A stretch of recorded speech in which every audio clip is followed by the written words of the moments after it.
Marvel's Midnight Suns is free now from the Epic Games Store until the 13th of June 2024. This is a relatively recent big AAA game, so I'm a bit surprised that Epic's giving it away. There's a million reviews out on it already, by far bigger channels than mine, so let's do another one. Well, not exactly. I will give my thoughts on the game of course, and I will have to describe a little bit of the game. But this video is more of a heads up for anyone that stumbles across this video, or my couple of dozen regular viewers that give me the encouragement to carry on doing this, that it's free on Epic Games Store. I don't want people to miss out. First off, I wouldn't even attempt playing this on my laptop. It needs a decent PC to play it on. The footage is from a PC running 4060, where it runs pretty smoothly and looks really good, as you can see. The game also sounds great.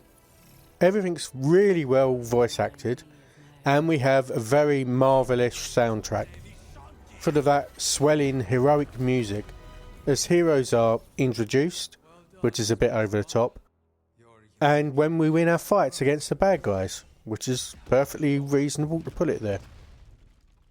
If you're in doubt whether your PC can run this one, it's free, but it is about 50 gig download, so if it doesn't run, only a bit of time wasted, hopefully, and not some download quota that you can't get back.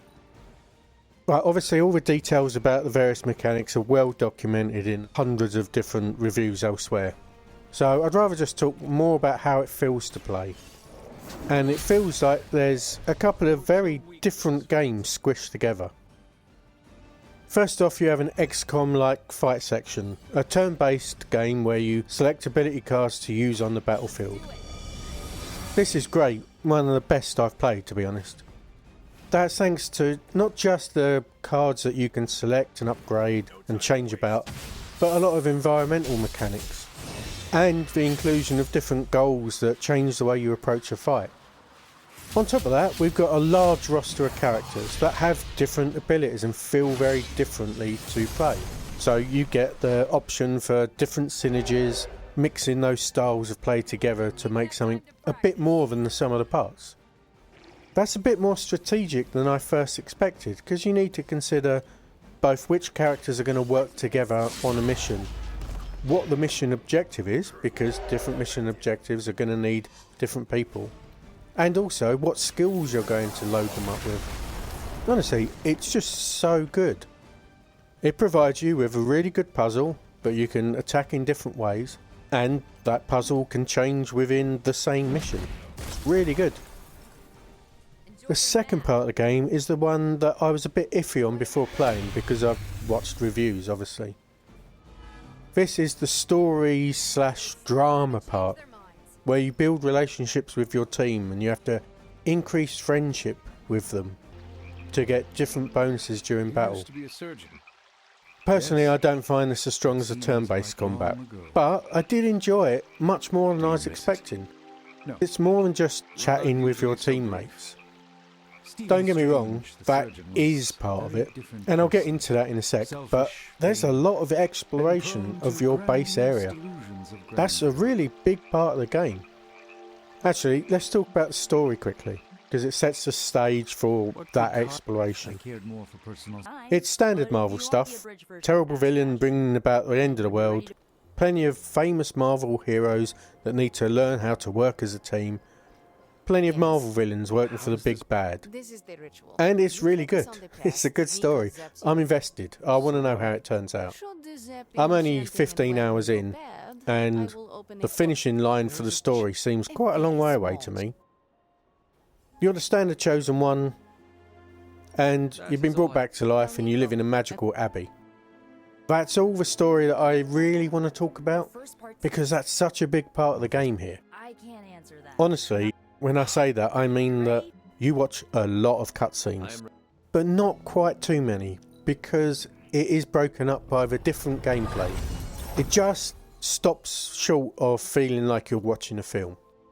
But it's a Marvel movie, with gameplay stuck in, is how I'm seeing it.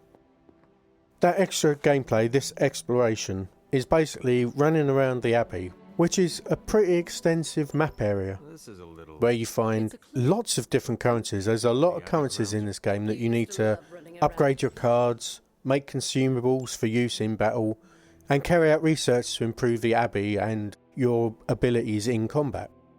You also find cosmetics to change your character's look. Not a big thing for me, I don't really care. I randomised my character's appearance in the character creator. But I am really enjoying this part of the game too. The grounds are interesting and I want to solve these mysteries. It's all weaved into the overall narrative of the game. And, kind of as a side bonus almost, what I find helps me in the fights. As I say, I don't care about the cosmetics, but for those people that do, there's a lot of them. There seems to be tons.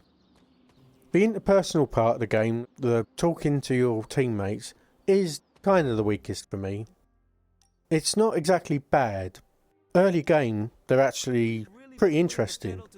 They give a bit of backstory to each of the characters. You get the dialogue options that can increase or decrease your friendship level, and you do need to think about the person you're talking to, what they're like. It feels meaningful. Later on though, that kind of falls away a bit. Some of them are actually a little bit irritating, like if Robbie Reyes or Peter Parker says, "Oh, I don't really feel like I deserve to be here," one more time looking for some reassurance, I'm just cutting them. They're out. You're gone, mate. No more missions for you. They're just a bit too repetitive and a bit too teenage drama kind of stuff for me to care about. Personal thing there, but they are repetitive. You also need so many friendship levels to get them up to the maximum, which it kind of encourages you to do so, that it feels really grindy. I now don't care what they're talking about. I just want to pick the answer that gives me the most friend bonus, and preferably, because I've chosen the light, the most light points, which is definitely a system that they stole from Knights of the Old Republic, right? Actually, I do want to talk about the grind, because I've hit the point where I need to do that. I've been playing this focusing on story missions, but I am underleveled and lack the currency I need to upgrade and make those ability cards, which by itself is fine. I'm playing on normal mode, so I should be able to play slightly higher level content than my character level. But I've run into a hard block in the form of the research requirements. I can't progress the story because I need to make a specific item, and I can't because my research level is substantially lower. I don't know if I could have progressed much quicker than I have, maybe a little bit, but for now I need to grind missions out.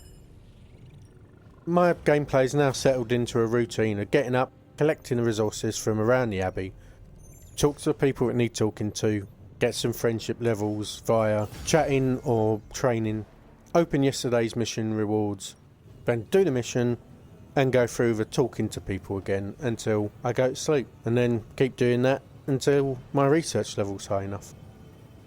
I guess it's okay, it just feels very strange that in this very story driven game I've hit a point where I have to grind. It feels a little bit foreign to how the game was progressing up until that point. I'm going to do it though, because I am really enjoying this game. Somehow all these disparate elements that I wasn't sure was going to fit together kind of do.